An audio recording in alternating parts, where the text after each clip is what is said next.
So, I've got another thing to show you guys, and that's the concept of our gyro compass for precise movement. So first off, I'm just gonna show you the calibrate that we use to, it's pretty simple. It just sets the gyro sensor to 0. And when you're calibrating this, you're gonna wanna make sure that you set your robot like flat on the table and you don't touch it while it's calibrating. Um, so now I'm gonna talk about the concept of our gyro compass. So if you use like a normal gyro turn, like you make your robot turn 90 degrees, then usually there's an error of like, let's say plus minus 3 degrees. And for one turn, this isn't really like a lot of error, but later on, as you make more turns, that error starts to build up and it becomes really bad. So how our gyro compass works is that instead of making your robot turn a certain amount of degrees, it makes the robot turn to a certain amount of degrees.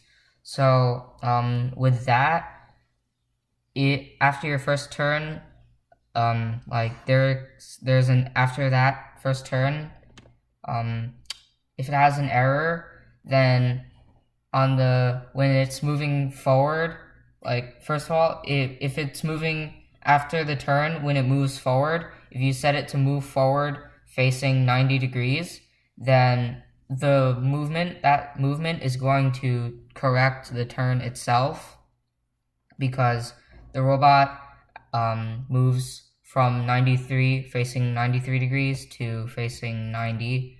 But if you're making 2 turns in a row, then it's still going to correct it, because that second turn, it's going to take that error into account and just turn less or more.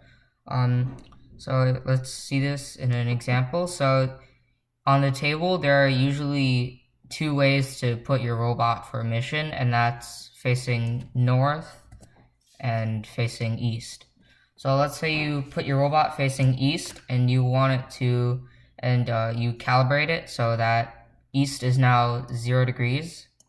So let's say you want to make it move straight and then turn 90 degrees with your gyro.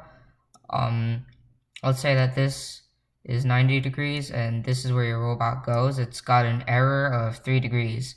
Now the next time you make it go straight at that degree, facing that direction, it's not going to correct it in that movement.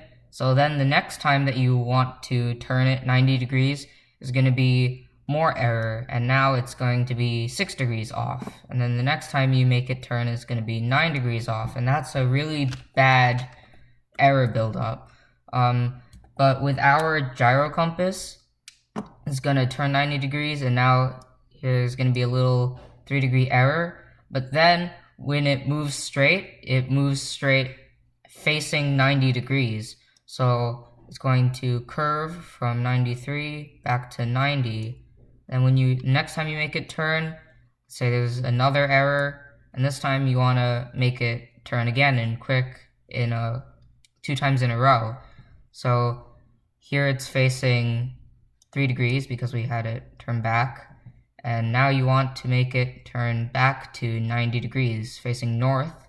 So instead of turning 90 degrees, it turns less or more according to that error, and it'll just go back to 90 degrees.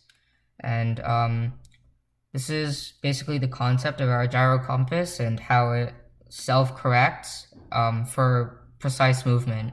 And for the next few videos, we're going to be showing you the actual my blocks and how they work. Also note that these my blocks are for complex missions that have a lot of turns. So if your mission is only going straight and ramming something, then you really don't need to use this my block. You can just use a motor turn.